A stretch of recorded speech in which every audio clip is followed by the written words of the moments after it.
Bien le bonjour, bien le bonsoir à chacun de vous. Nous sommes encore une fois heureux d'être avec vous dans le cadre de la poursuite du cours de contentieux administratif. Particulièrement, nous allons vers notre dernière ligne droite où nous allons aborder la procédure administrative ou encore la procédure contentieuse en matière administrative. Rappelez-vous, dans le cadre de ce cours, nous avions vu antérieurement l'historique de la Cour supérieure des comptes et du contentieux administratif. Nous avions traité du chapitre mission et attribution de la Cour supérieure des comptes et du contentieux administratif. Après, nous avions passé en revue l'organisation et le fonctionnement de la Cour supérieure et du contentieux administratif. Et aujourd'hui, pour notre dernière séance, nous allons trancher sur la procédure contentieuse par devant la Cour supérieure des comptes et du contentieux administratif.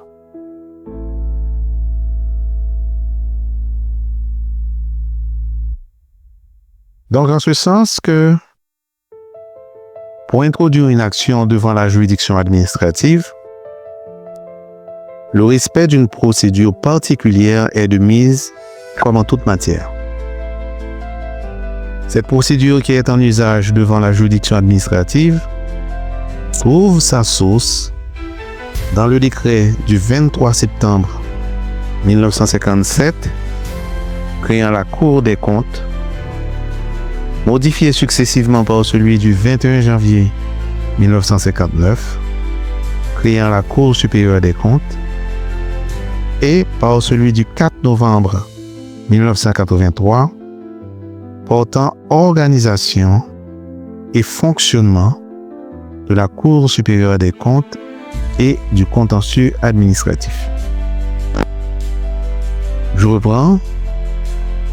Nous disons que pour introduire une action devant la juridiction administrative, il faut nécessairement le respect d'une procédure particulière.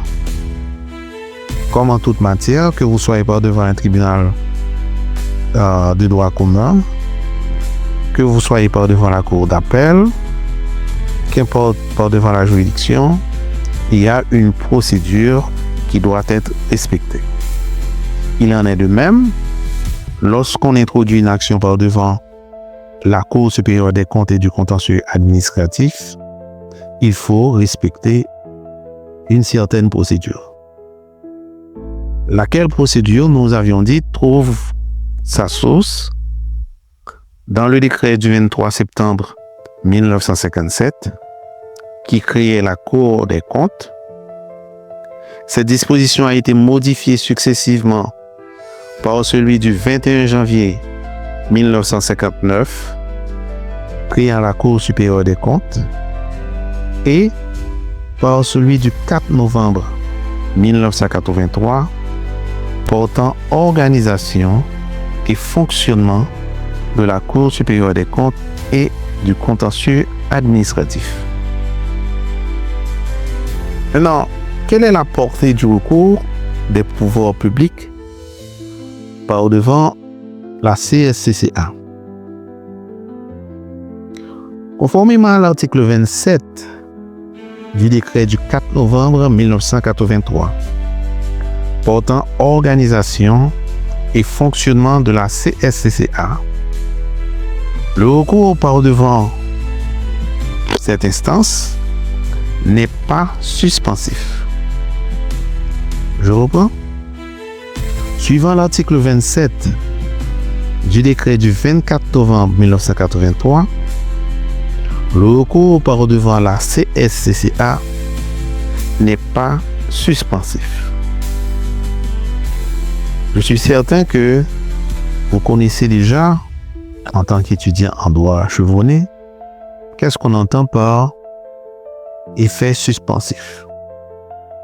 Mais permettez-moi de faire un bref rappel de cette notion basique, surtout en droit administratif.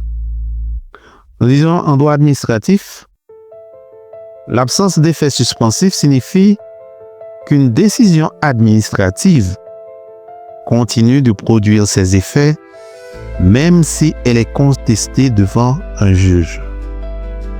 Je reprends. En droit administratif, l'absence d'effet suspensif signifie qu'une décision administrative continue de produire ses effets même si elle est contestée devant un juge. Autrement dit, le recours contre une décision administrative ne bloque pas son exécution, sauf si le juge décide expressément de suspendre cette décision. En d'autres termes, nous disions que le recours contre une décision administrative ne bloque pas son exécution, sauf si le juge décide expressément de suspendre cette décision. Mais pourquoi ce principe? En réalité, ce principe vise à éviter la paralysie de l'action administrative. Ça, c'est la première raison pour laquelle on a établi ce principe.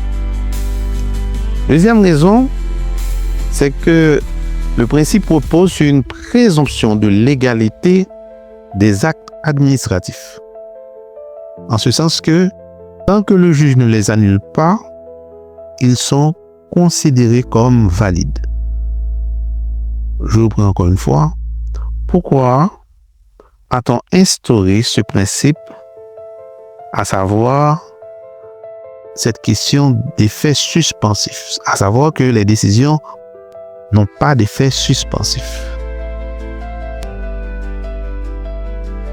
La première raison, nous disions que c'est parce que cela vise à éviter la paralysie de l'action administrative. Et en deuxième lieu, cela repose sur une présomption de légalité des actes administratifs. En d'autres termes, tant que le juge ne les annule pas, ils sont considérés comme étant valides. C'est sûr, ce principe va avoir des conséquences pour les citoyens. Par exemple, le requérant peut se retrouver dans une situation irréversible. En cas de démolition, par exemple, en cas d'expulsion, avant même que le juge ait statué. Autre conséquence, cela peut porter atteinte à la protection juridictionnelle des droits. Mais, toujours en référence à l'article 27 du décret du 4 novembre 1983, nous pouvons dire que la Cour peut faire droit à une demande gracieuse de prorogation du délai d'exécution qui est formée par requête séparée si et seulement si celle-ci ne porte pas préjudice aux intérêts de l'État. Nous reprenons. C'est vrai que toute décision rendue obligatoire par devant la Cour supérieure des comptes et du contentieux administratif, le recours suite à cette décision, le recours par devant la CSCCA n'est pas d'effet suspensif. Non, c'est clair au regard de la loi. Et nous disons, il y a une exception. Cependant, la Cour peut faire droit à une demande gracieuse de prorogation de délai d'exécution, formée par requête séparée, si celle-ci ne porte pas préjudice aux intérêts de l'État. Nous allons prendre deux cas qui sont prévus par la loi, par une disposition légale qui fait état de, pas vrai, cette prorogation de délai. Premier cas, dans le cas de recours du délégué contre un acte d'une collectivité. Un tel cas est prévu par l'article 70.1 du décret portant cadre général de la décentralisation qui suspend la mise en œuvre de cet acte. Je reprends. Cet effet suspensif dont nous avons fait état, sauf une certaine exception. Le premier cas où l'on va trouver cette exception, c'est le cas qui est prévu par l'article 70.1 du décret portant cadre général de la décentralisation qui dit que le recours du délégué contre un acte d'une collectivité, pas vrai, suspend la mise en œuvre de cet acte.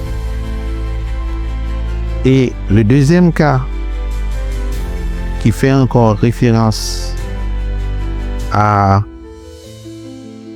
cette prorogation de délai, c'est prévu à l'article 14 du décret du 1er février 2006 portant organisation et fonctionnement des sections communales, qui nous dit que la contestation d'un acte d'une collectivité territoriale par un organe compétent de l'État entraîne automatiquement sa suspension.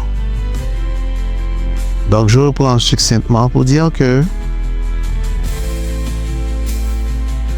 l'article 27 du décret du 4 novembre 1983 portant organisation et fonctionnement de la CSCCA, le recours par devant la CSCCA n'a pas d'effet suspensif.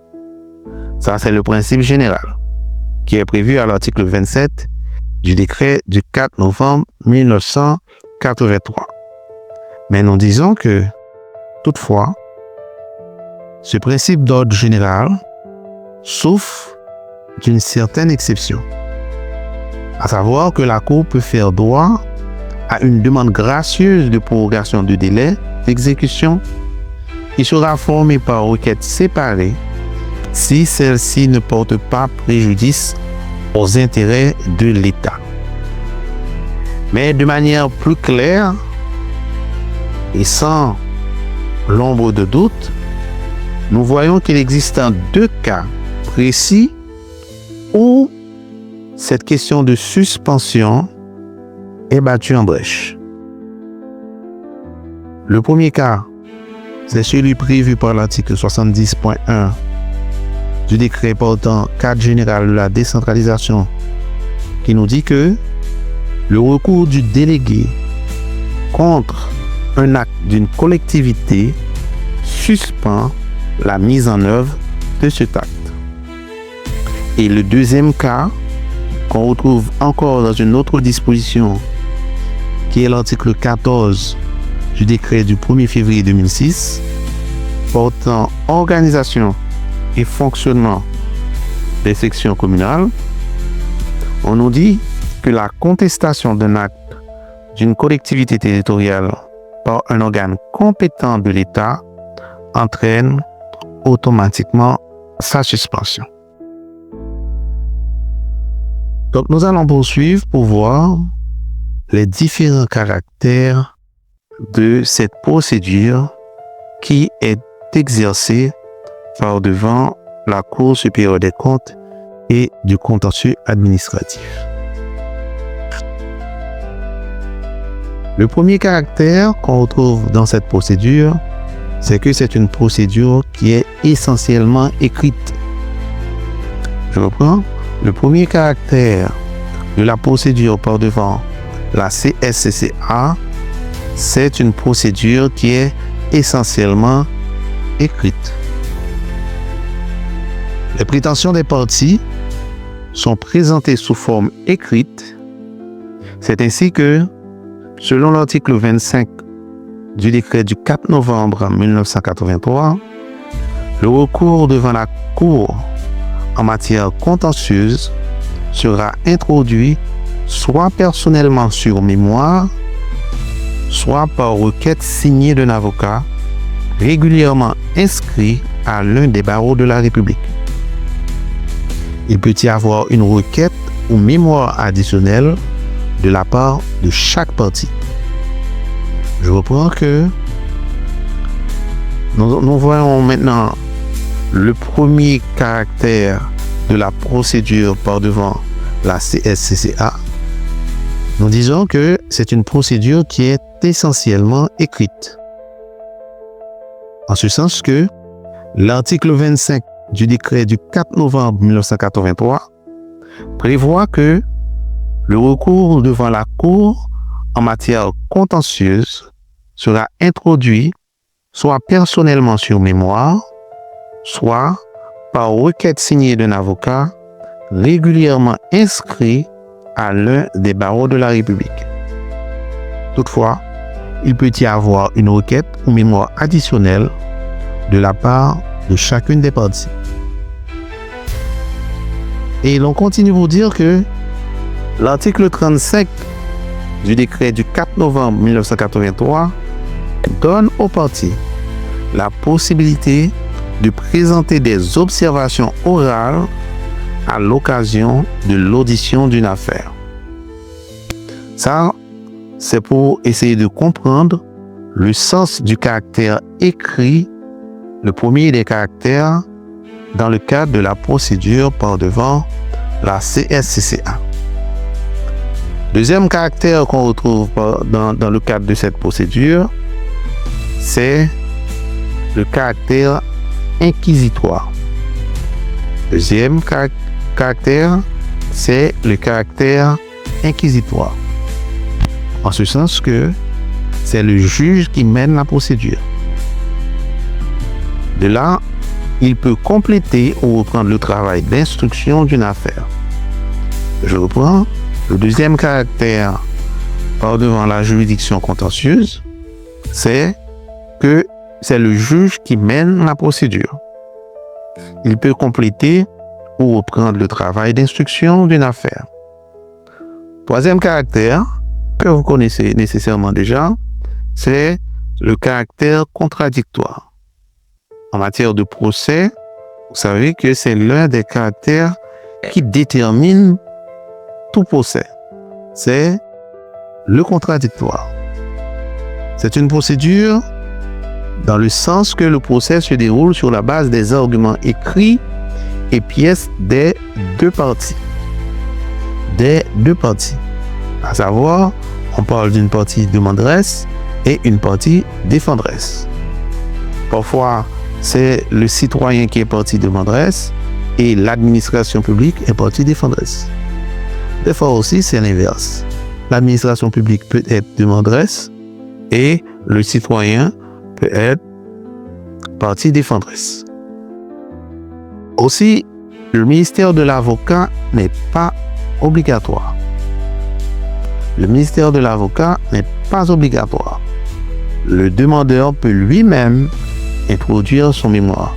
C'est-à-dire si la saisine a été faite par et le recours a été effectué par une personne, un demandeur, sans l'assistance de son avocat, cela se fera par mémoire. Mais le demandeur n'est pas obligé d'avoir un avocat, bien qu'il est toujours conseillé à toute personne qui se rend par devant une juridiction quelconque, que ce soit une juridiction de l'ordre judiciaire, que ce soit une juridiction de l'ordre administratif, que ces personnes se fassent accompagner d'un avocat. Mais il n'est pas obligatoire. Je reprends. Le troisième caractère qui définit cette procédure par devant la CSCCA, c'est le critère du contradictoire. C'est le critère du contradictoire. Dans le sens que le procès se déroule sur la base des arguments écrits et pièces des deux parties. Quatrième critère, c'est que c'est une procédure secrète. Quatrième critère, c'est une procédure secrète. En ce sens que les pièces déposées au greffe par les parties, celles échangées entre elles, les actes de procédure ne sont pas susceptibles d'être publics. Je reprends. Les pièces déposées au greffe par les parties, celles échangées entre elles, les actes de procédure ne sont pas susceptibles d'être publics. Donc, en résumé, nous pouvons dire que les 4 caractères qu'on retrouve en matière de procédure par devant la juridiction administrative, premièrement, c'est le caractère écrit. Deuxièmement, le caractère inquisitoire. Troisièmement, le caractère contradictoire. Et enfin, le caractère secret de la procédure.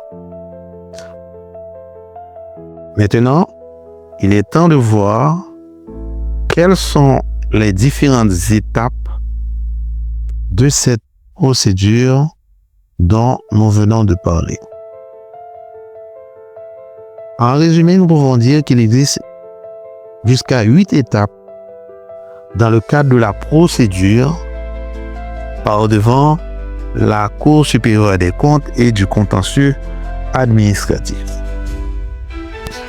En ce sens que par devant la CSCCA, la procédure administrative contentieuse se déroule en plusieurs étapes. Première étape, nous allons parler de la saisine de la Cour. C'est-à-dire comment saisir la juridiction contentieuse. Comment apporter son affaire par devant le juge administratif. Selon l'article 25 du décret du 4 novembre 1983 portant organisation et fonctionnement de la CSCCA, la Cour peut être saisie de 2 manières. Soit personnellement sur mémoire, soit par requête signée d'un avocat. Donc il y a 2 façons qu'on peut saisir la Cour, suivant l'article 25 du décret du 4 novembre 1983, et soit personnellement sur mémoire, soit par requête signée d'un avocat. La requête ou le mémoire contiendra les noms et demeures des parties, l'énonciation des pièces dont on entend se servir et qui y sont jointes, l'exposé sommaire des faits et des moyens, et ainsi que les conclusions. Que doit comporter la requête ou le mémoire? Nous disons premièrement les noms et demeures des parties, l'énonciation des pièces dont on entend se servir et qui y sont jointes, l'exposé sommaire des faits et des moyens, et enfin les conclusions.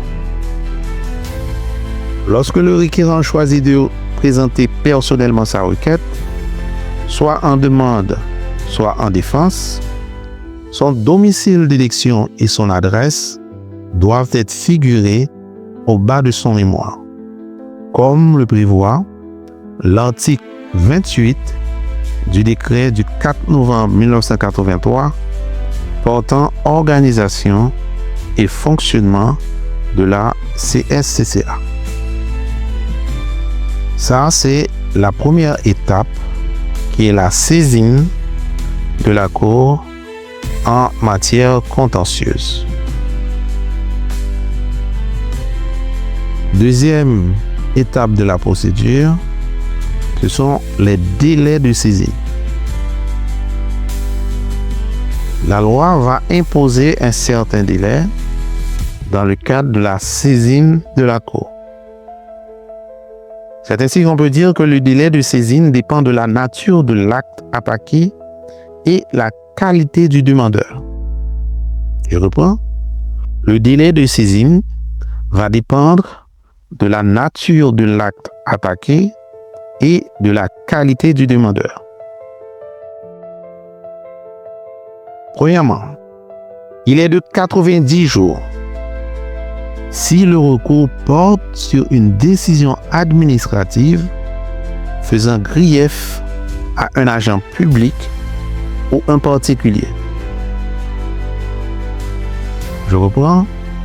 Il y aura un délai de 90 jours, c'est si le recours porte sur une décision administrative faisant grief à un agent public ou un particulier, en référence à l'article 31 du décret du 4 novembre 1983.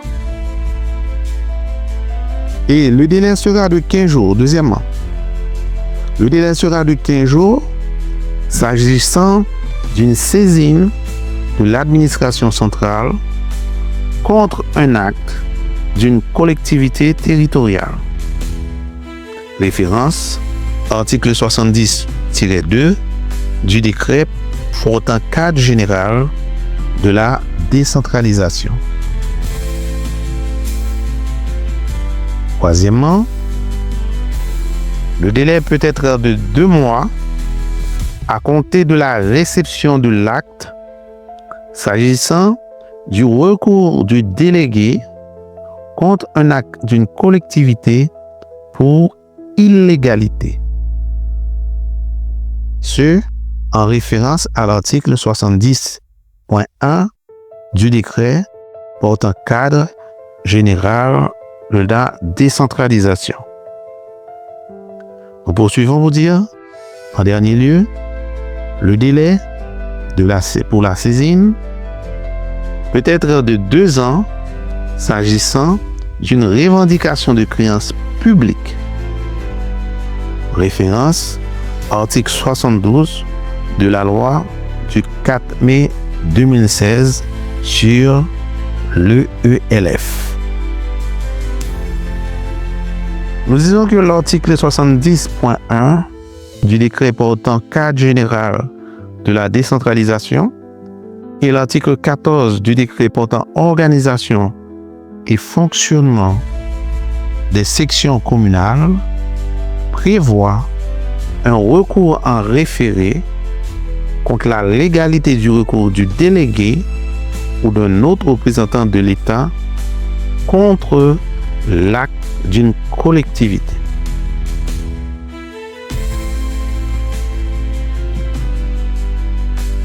Nous poursuivons avec la 3e étape en matière de procédure par devant la Cour supérieure des comptes et du contentieux administratif, et cela concerne le dépôt et la signification de la requête. Nous disons qu'il existe plusieurs étapes dans le cadre de cette procédure. Et là, nous allons voir la 3e étape qui concerne le dépôt et la signification de la requête. En vertu de l'article 25 de ce même décret, on parle ici du décret qui porte organisation et fonctionnement des collectivités territoriales. Cette même requête sera signifiée à l'autre partie par les soins et aux frais de la partie demanderesse. Et la partie défenderesse présentera ses moyens de défense dans le délai de 15 jours augmenté du délai de distance que vous connaissez parfaitement puisque vous êtes connaisseur en matière de procédure. Je reprends. Cette même requête sera signifiée à l'autre partie par les soins et aux frais de la partie demanderesse et la partie défenderesse présentera ses moyens de défense dans le délai de 15 jours augmenté de celui de distance. Les pièces seront déposées au greffe de la Cour par la partie diligente dans le délai de 8 jours, augmenté de celui de distance. Elles seront enregistrées dans le rôle des affaires administratives. Le demandeur qui présente lui-même son mémoire doit également respecter ces formalités sous peine d'irrecevabilité de son action. Je reprends. La troisième étape de la procédure, qui s'intitule le dépôt et la signification de la requête. La requête sera signifiée à l'autre partie par les soins et aux frais de la partie demanderesse. Et la partie défenderesse présentera ses moyens de défense dans le délai de 15 jours, augmenté de celui de distance. Les pièces seront déposées au greffe de la Cour par la partie diligente dans le délai de 8 jours, augmenté du délai de distance. Et elles seront enregistrées dans le rôle des affaires administratives. Et ce qu'il faut noter, c'est que le demandeur qui présente lui-même son mémoire doit également respecter ces formalités sous peine d'irrecevabilité de son action. Maintenant, nous allons voir la quatrième étape de la procédure qui concerne les échanges d'écriture.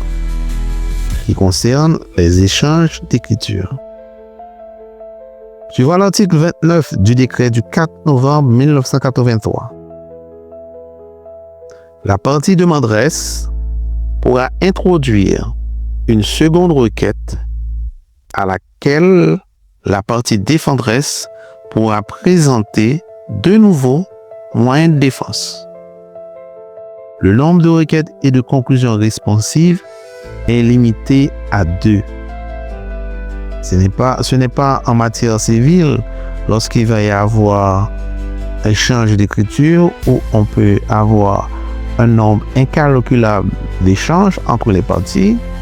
En matière administrative, les conclusions responsives sont limitées à 2, toujours suivant le décret du 4 novembre 1983.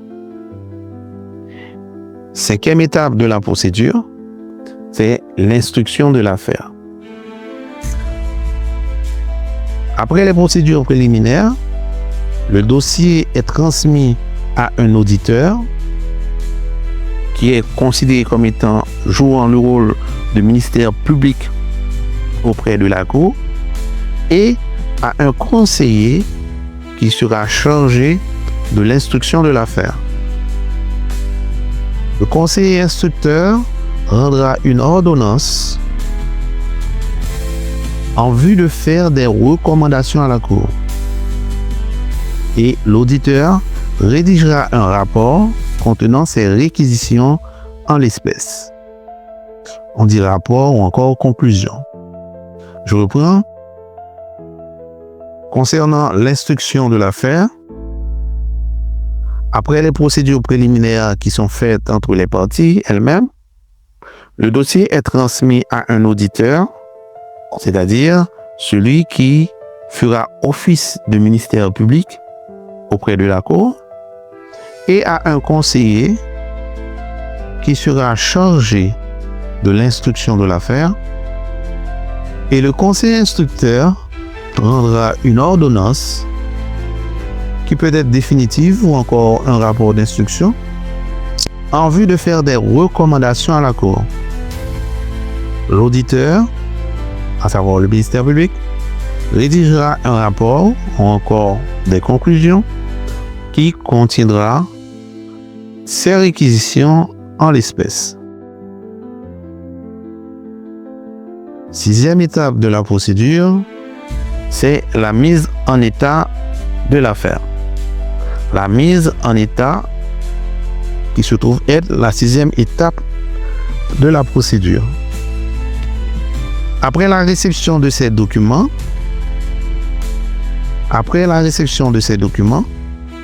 l'affaire est en état de recevoir jugement. Cela implique la réalisation par la présidence de la Cour et du greffe de certaines formalités, à savoir la désignation d'un collège de jugement, la mise au placet de l'affaire, la notification de l'avis d'audience aux parties. Je reprends. La 6e étape qu'on doit respecter par devant la juridiction administrative, c'est la mise en état de l'affaire. En ce sens que, n'oublions pas que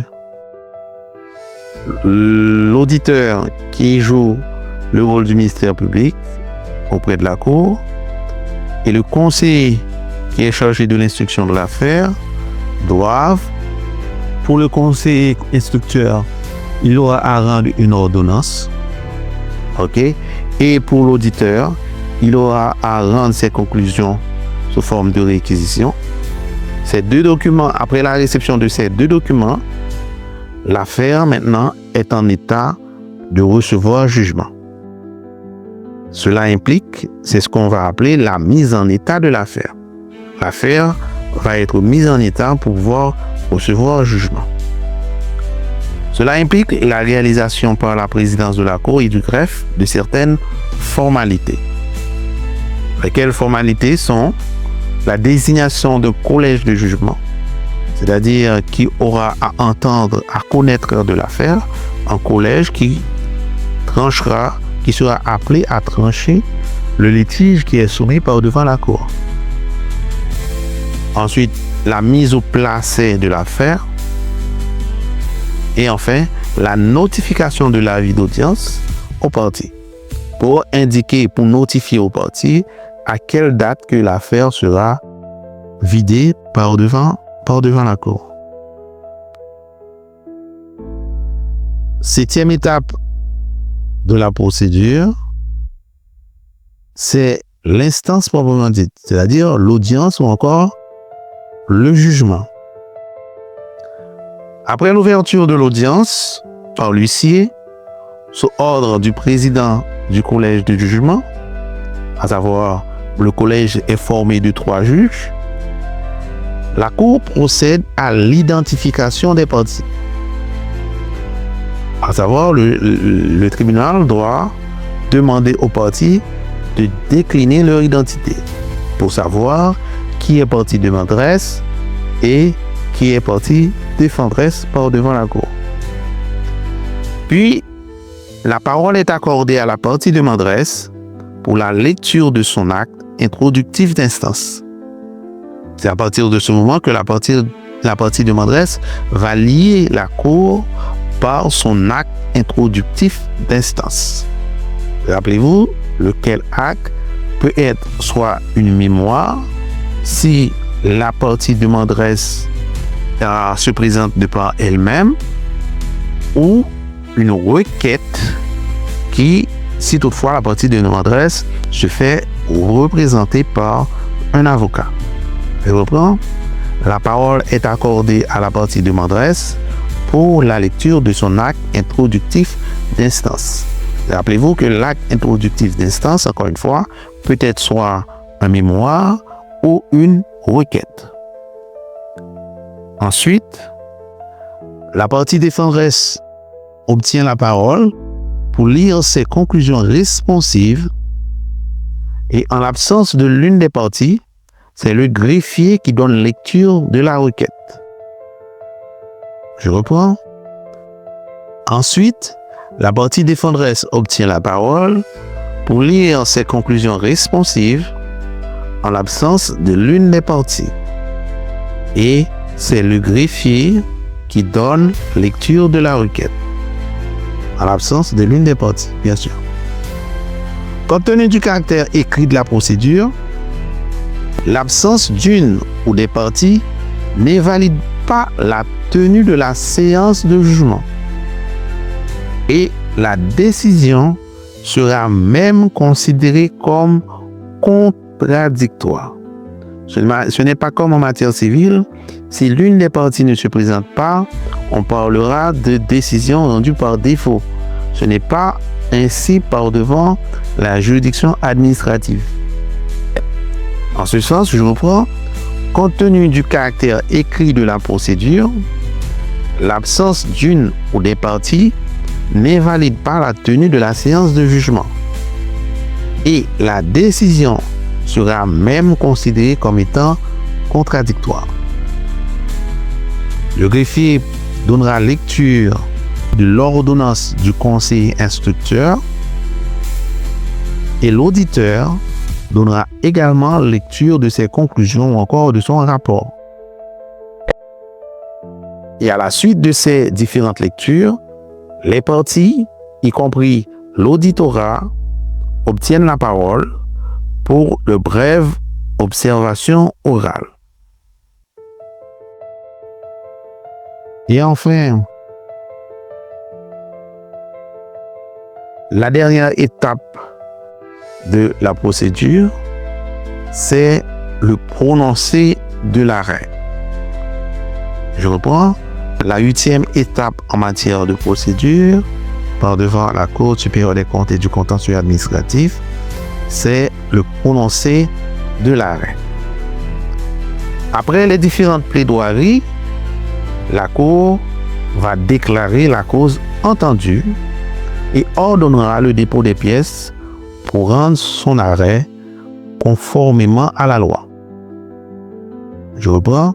Après les différentes plaidoiries, à savoir la partie demanderesse ou encore l'auditeur et même l'auditorat, après que chacune de ces parties aura pris la parole, le collège, par le biais de son président, le collège de magistrats siégeant, par le biais de son président, déclarera que la cause est entendue et ordonnera le dépôt des pièces pour rendre son arrêt dans le délai prévu par la loi. Suivant le cas, l'arrêt peut être prononcé séance tenante. De même, la Cour peut ordonner le dépôt des pièces au délibéré pour rendre son arrêt dans le délai légal. Dans ce cas, en général, une audience spéciale est réalisée en vue du prononcé de l'arrêt. Je reprends. La toute dernière étape constitue le prononcé de l'arrêt. Nous disions, après les différentes plaidoiries, la Cour va déclarer la cause entendue et va ordonner le dépôt des pièces pour rendre son arrêt dans le délai prévu par la loi. Dans certains cas, l'arrêt peut être prononcé séance tenante. De même, la Cour peut aussi ordonner le dépôt des pièces au délibéré pour rendre son arrêt dans le délai prévu par la loi. Dans ce cas, en général, une audience spéciale est réalisée en vue du prononcé de l'arrêt. Certains juristes croient que les voies de recours peuvent être considérées comme étant une autre étape de la procédure par devant la juridiction administrative. Bon, c'est libre à vous. Vous pouvez considérer les voies de recours comme étant une 9e étape, tout comme ne pas le considérer comme étant une étape de la procédure.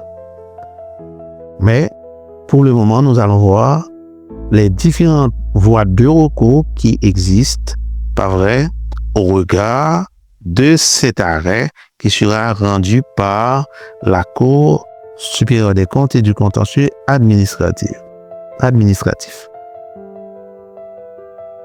En application de l'article 200-2 de la Constitution, les décisions de la CSCCA ne sont susceptibles d'aucun recours sauf le pourvoi en cassation.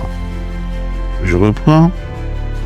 Est-ce pour croire que certains auteurs ne croient pas, certains juristes ne disent pas que les voies de recours sont considérées comme étant une étape de la procédure par devant la CSCCA. Parce que le recours ne se fait pas par devant la CSCCA. Est-ce pourquoi cette procédure ne concerne pas la Cour supérieure des comptes et du contentieux administratif? Parce que ce recours se fera par devant une autre instance, une autre juridiction. C'est dans ce sens qu'en application de l'article 200-2 de la Constitution, on nous dit que les décisions de la CSCCA ne sont susceptibles d'aucun recours, sauf le pouvoir en cassation. Selon l'usage, ce recours est exercé par devant la Cour de cassation de la République dans les mêmes conditions que les affaires dites urgentes. Cependant, le délai de recours après éventuel recours en révision est fixé à 15 jours francs selon un arrêt de la deuxième section de la Cour de cassation du 11 avril 2019. C'est l'affaire Jean Bradley Bonnet contre la police nationale de l'État. Donc, en ce sens que ce recours par devant et en révision est fixé dans un délai de 15 jours francs. Un délai de 15 jours francs. Nous poursuivons pour dire que l'article 10 du décret du 23 novembre 2005 établissant l'organisation et le fonctionnement de la CSCCA prévoit également un recours en révision par devant le Conseil siégeant avec la totalité de ses membres contre les décisions rendues par les collèges de jugement. Au regard de l'article 48.1 de ce même décret, ce recours en révision pourra être introduit pour cause d'erreur, d'omission ou toute autre cause légitime. L'opposition est fermée contre les décisions de la Cour. Prenons un exemple. Par devant un tribunal de première instance, on peut toujours faire opposition d'une décision, comme on peut interjeter appel d'une décision rendue par le tribunal de première instance. Mais par contre, les arrêts rendus par devant la Cour supérieure des comptes et du contentieux administratif, la voie de l'opposition est fermée contre ces décisions. Je reprends pour dire que l'article 10 du décret du 23 novembre 2005 établissant l'organisation et le fonctionnement de la Cour supérieure des comptes et du contentieux administratif prévoit un recours en révision par devant le Conseil siégeant avec la totalité de ses membres contre les décisions rendues par les collèges de jugement. Ça, c'est une exception qui est formulée par l'article 10 du décret du 23 novembre 2005. C'est ainsi qu'au regard de l'article 48.1 du décret, ce recours en révision pourra être introduit pas dans tous les cas, parce que le texte prévoit dans quel cas on peut exercer ce recours par devant le Conseil qui aura à siéger avec la totalité de ses membres. Et ceci, les raisons pour lesquelles on peut exercer ce recours, premièrement, c'est pour cause d'erreur qui aurait été formulée dans l'arrêt lui-même.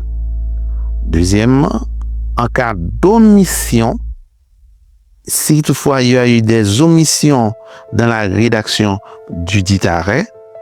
Et enfin, pour toute autre cause légitime. et enfin pour toute autre cause légitime. Mais nous réitérons encore une fois pour dire que s'il est permis par devant les tribunaux de l'ordre judiciaire la voix de l'opposition, à savoir suite à une décision rendue par un tribunal de première instance, la partie qui s'estime lésée a deux options, soit de prendre la voix de l'opposition, soit de prendre la voie de l'appel. Mais, par devant la juridiction administrative, lorsque la Cour a rendu un arrêt, le seul recours qui existe, c'est la voie, le pouvoir en cassation. En ce sens que la voie de l'opposition est totalement fermée contre les décisions rendues par la Cour. Mais nous avions dit que la seule voie qui existe, le seul recours qui existe contre un arrêt de la Cour supérieure des comptes et du contentieux administratif, c'est le pouvoir en cassation, sauf dans le cas prévu par l'article 10 du décret du 23 novembre 2005 qui prévoit un recours en révision par devant le Conseil qui aura assiégé avec la totalité de ses membres dans des cas bien précis. Lesquels cas on les retrouve dans l'article 48.1 du décret du 23 novembre 2005. Lesquels cas sont les causes d'erreur, dans les cas d'omission ou, suivant le texte, toute autre cause légitime. Ou toute autre cause légitime. Voilà ce que vous devez retenir sur les voies de recours par rapport aux arrêts ou encore par rapport à un arrêt rendu par la Cour supérieure des comptes et du contentieux administratif. Nous allons poursuivre où nous allons faire un survol sur les bases juridiques de la compétence rationnée matérielle de la Cour supérieure des comptes et du contentieux administratif. Je dis bien un survol parce que nous n'allons pas nous éterniser sur tous les cas de toutes les affaires que peut connaître la Cour supérieure des comptes et du contentieux administratif, puisque nous allons vous fournir le document dans lequel vous pouvez toujours approfondir les différents bases juridiques de la compétence rationnée matérielle de la Cour. Mais nous allons faire un survol de manière assez rapide. Nous disons que la CSCCA est la juridiction du droit commun en matière administrative et financière en vertu des articles 200 et 200-1 de la Constitution de 1987. De manière générale, la Cour est compétente pour connaître des actes des personnes morales de droit public et des organismes privés chargés d'un service public. C'est ainsi qu'en matière d'excès de pouvoir, la Cour connaît des recours contre les actes des responsables de l'administration publique non conformes aux lois et règlements. Référence, décret du 23 novembre 2005 sur la CSCCA, en son article 5, paragraphe 2, connaît des recours exercés par les administrés contre les décisions des autorités administratives d'État ou locales pour détournement ou excès de pouvoir. Toujours décret du 23 novembre 2005 en son article 23, paragraphe C. La Cour connaît des recours formés par des organismes autonomes contre les décisions de tutelle pour cause d'illégalité, d'inopportunité ou d'excès de pouvoir. Décret du 17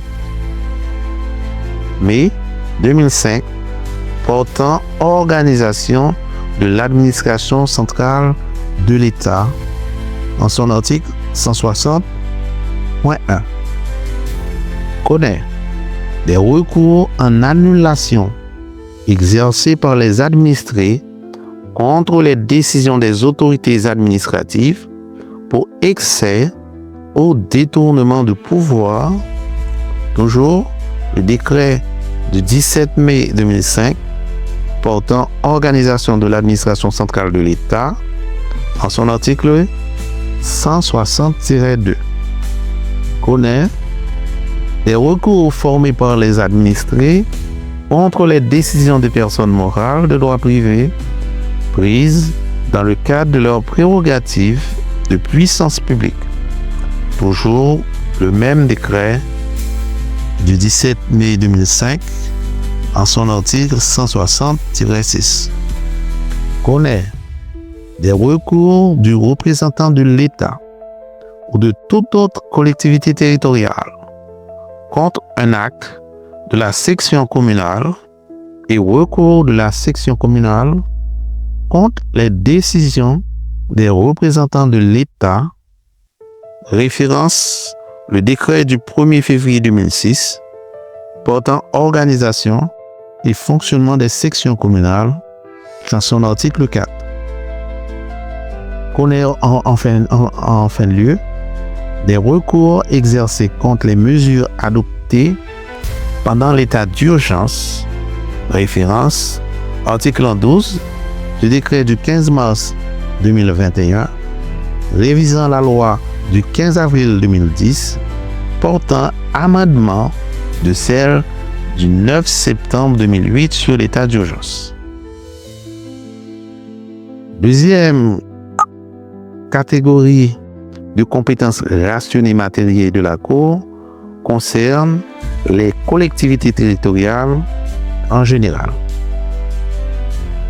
Et dans ce domaine, la Cour connaît des litiges mettant en cause le pouvoir central et les collectivités territoriales entre elles, et enfin les conflits entre les collectivités territoriales et des personnes physiques ou morales. Référence, c'est le décret du 1er février 2006 portant cadre général de la décentralisation en son article 70. Connaît encore les litiges opposant l'État et les entités décentralisées, techniquement ou territorialement, sur requête de l'une ou l'autre des parties, requête individuelle ou collective. Toujours en référence au décret de 2005 portant organisation et fonctionnement de la Cour supérieure des comptes et du contentieux administratif, en son article 23, au paragraphe F. Connaît toujours des recours contre des actes de police administrative posés par les maires, les délégués et la section concernée de la police nationale d'Haïti dans l'exercice de leurs fonctions. Référence, toujours le décret de 2005, en son article 23, paragraphe H. Connaît toujours des litiges opposant entre elles les entités décentralisées, techniquement ou territorialement, sur requête individuelle ou collective. Toujours décret de 2005 sur la CSCCA, en son article 23, au paragraphe I. On poursuit toujours. Connaît des constatations des irrégularités survenues dans les organes des collectivités territoriales et le cas échéant, prononcer de leur dissolution, décret du 1er février 2006 portant cadre général de la décentralisation, article 72. Connaît des recours du délégué de l'État contre un acte d'une autorité locale jugé illégal, référence, décret du 1er février 2006, portant cadre général de la décentralisation en son article 70, et décret de 2006 portant organisation et fonctionnement des sections communales, référence article 14. Et enfin, qu'on ait recours contre les décisions des commissions de conciliation et d'arbitrage des collectivités territoriales, référence le décret du 1er février 2006 portant cadre général de la décentralisation en son article 79.2. Nous poursuivons pour voir maintenant au niveau départemental. Au niveau du département, comment la Cour peut intervenir?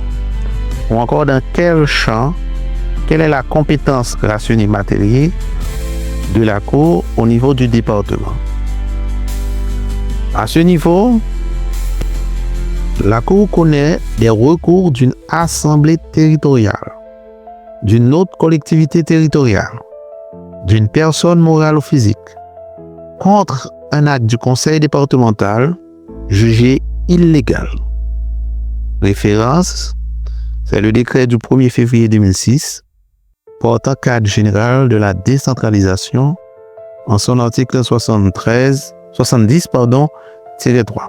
En son article 70, 3.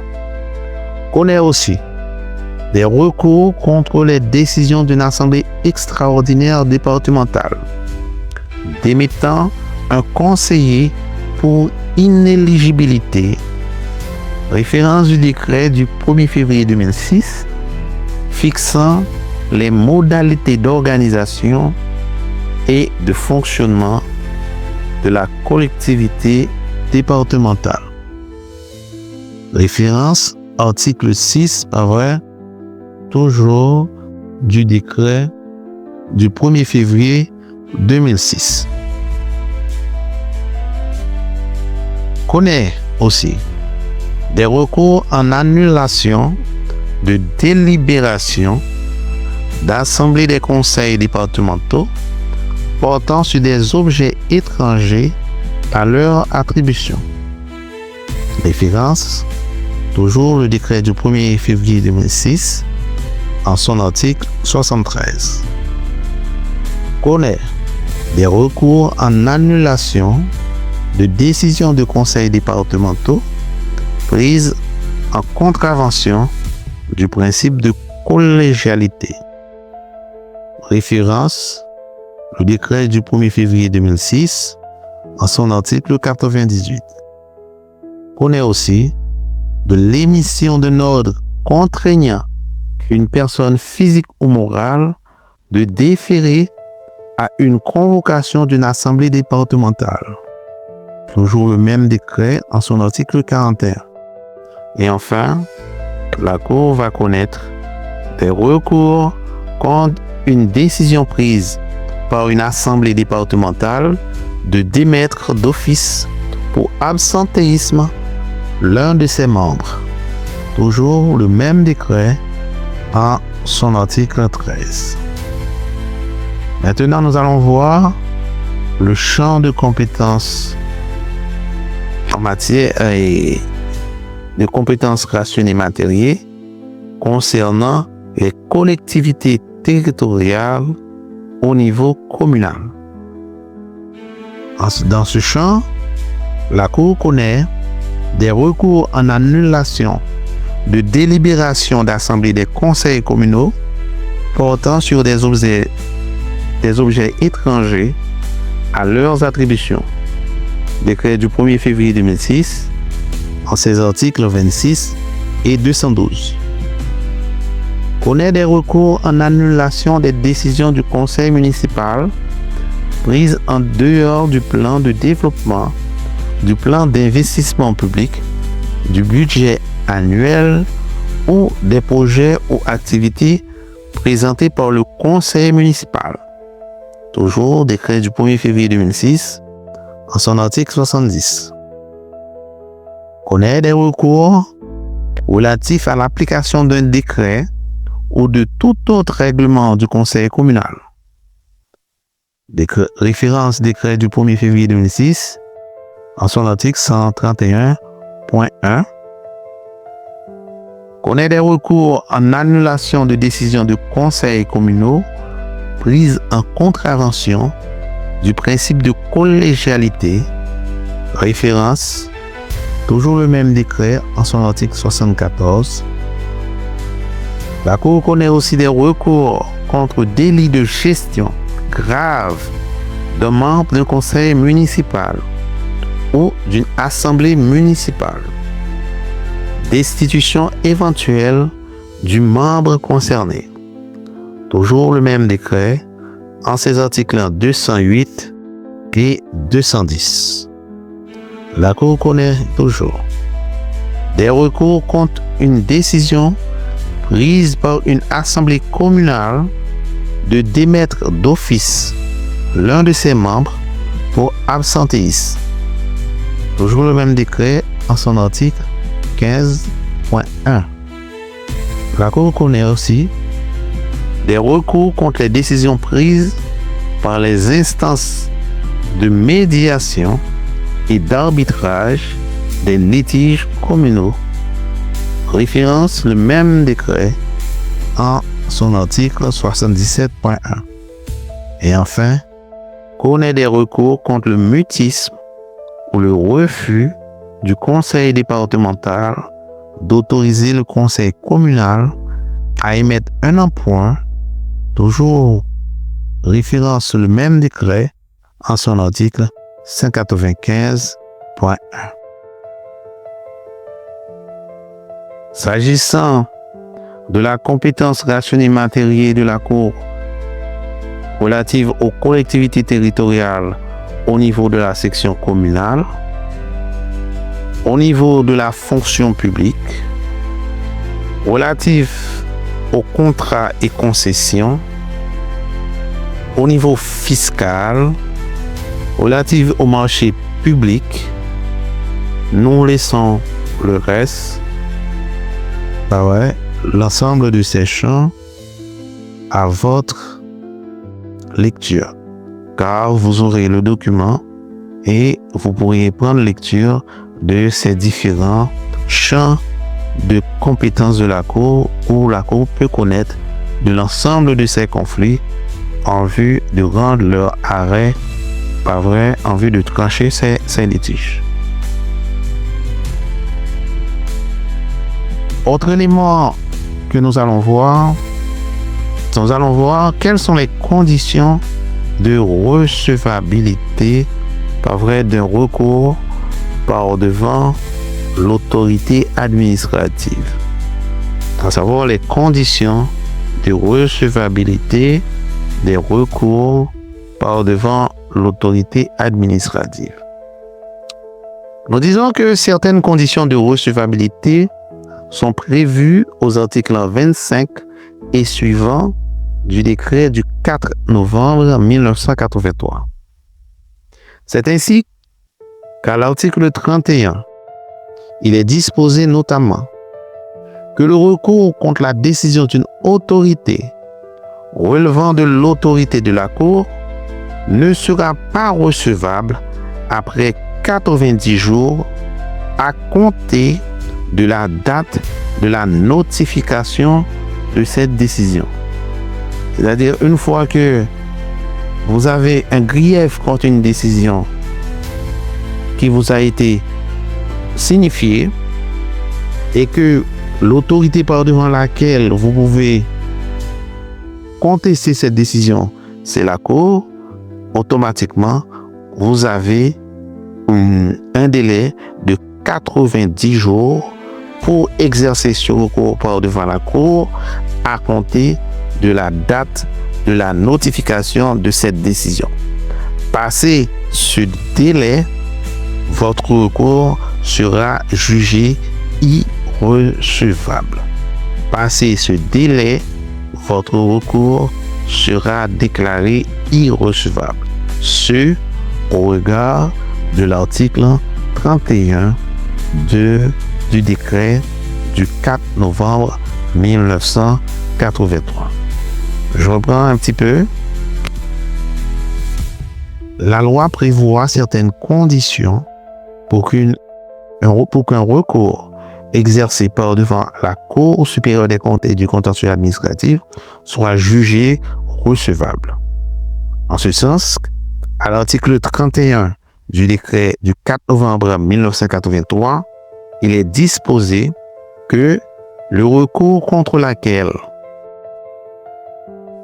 décision d'une autorité relevant de l'autorité de la Cour supérieure des comptes et du contentieux administratif ne sera recevable après 90 jours à compter de la date de la notification de cette décision. Maintenant, nous allons poursuivre pour voir aussi un autre aspect de la compétence de la Cour, c'est parler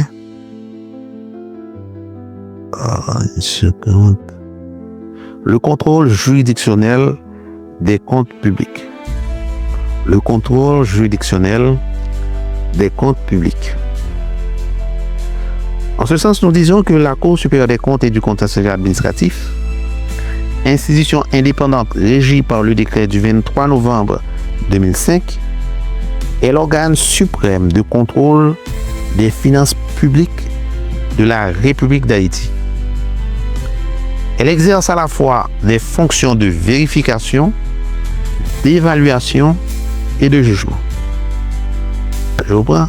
Elle exerce à la fois des fonctions de vérification, d'évaluation et de jugement. Suivant sa loi organique, la CSCCA est investie d'une mission de contrôle financier répartie en deux grandes phases. Premièrement, une phase administrative. Deuxièmement, une phase juridictionnelle. Oui, nous disions que la CSCCA est investie d'une mission de contrôle financier qui est répartie en deux grandes phases. D'une part, il y a une phase administrative et d'autre part, il y a une phase juridictionnelle. La phase administrative consiste en l'audit financier de conformité ou de performance des opérations publiques qu'on a déjà vu antérieurement. Et une phase juridictionnelle qui consiste dans le jugement des comptes des comptables publics ou assimilés. À ce titre, elle certifie la régularité des comptes de l'État. Elle juge les comptes des comptables publics de certains ordonnateurs. Elle se prononce sur les fautes de gestion. Et elle contribue à l'évaluation des politiques publiques et à la transparence de la gestion des ressources nationales.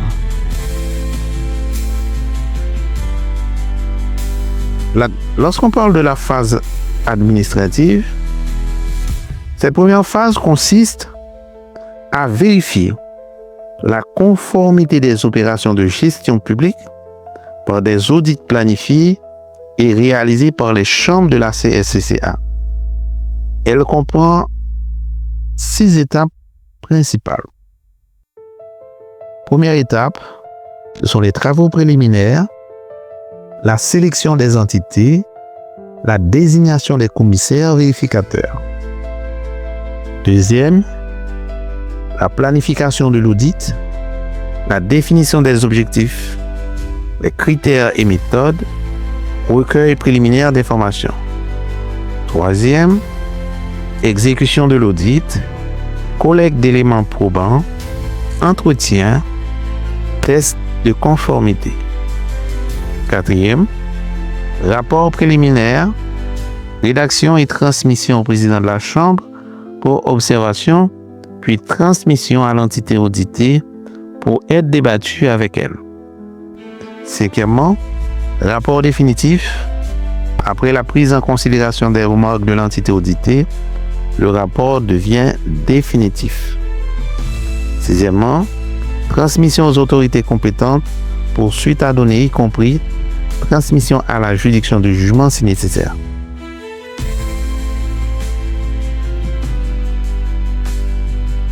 Nous venons de voir les différentes étapes, pas vrai, dans la phase administrative, et nous avons dans le document rédigé un tableau que vous allez prendre connaissance non seulement des étapes et aussi la description de chacune d'entre elles pour mieux approfondir par vrai cet aspect qui est la phase administrative. Donc nous pouvons dire que cette procédure est régie par les principes de justice administrative, du contradictoire et de la responsabilité pécuniaire des gestionnaires publics, conformément à la Constitution haïtienne et au décret du 23 novembre 2005 sur la CSCCA. Donc, ceci dit,